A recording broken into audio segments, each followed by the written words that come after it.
వాచి mummy బ్యాగ్లో వేసుకుంటారు. Mummy వాచి mummy నాన్న చదివేనరా.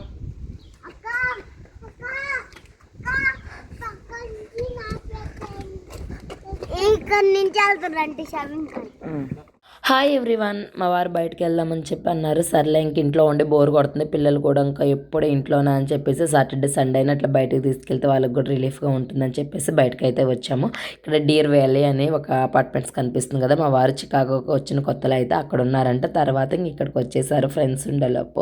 ఇంకా బయటికి రంగాలనే అపార్ట్మెంట్స్ నుంచి ఇక్కడైతే సిగ్నల్ పడింది. ఇక్కడ ఒకటి గమనించాను, ఆ సిగ్నల్స్ 4 పక్కల అయితే వీళ్ళైతే యుఎస్ జెండాలు అయితే పెట్టున్నారు. అమెరికన్స్ అయితే ఏంది ఇంత అభిమానం వీళ్ళకి అనిపించింది. ఇక్కడే కదండి, చాలా దగ్గర చూస్తే నేనైతే మా వారిని అడుగుతా ఉన్నాను, ఏంటి మనం అసలు ఇండియాలో ఇలా ఏమి ఉండదు కదా అని అంటే వీళ్ళంతే ఇక్కడ అన్నారు. ఇంకా సర్లే అని పటేల్ బ్రదర్స్కి వచ్చాము. మాకు కావాల్సిన వెజిటేబుల్స్ ఫ్రూట్స్ అన్నీ తీసుకున్నాము. ఇంకా తర్వాత పక్కన ఫ్రెష్ మీట్ ఉంటే మీట్ కూడా తీసుకున్నాము. ఇక్కడ మనం మీట్ తీసుకోవడానికి వచ్చేసి ఇంకా పక్క షాప్కి కొత్తిమీరకి పుదీనాకి వీటికి వెళ్ళని అవసరం లేదండి. అంటే ఇదే ఒక పని మీద వస్తే ఇంక ఇక్కడే ఉన్నాయి అన్ని కొత్తిమీర పుదీనా అల్లం అన్నీ తీసుకొని వచ్చేసేయచ్చండి.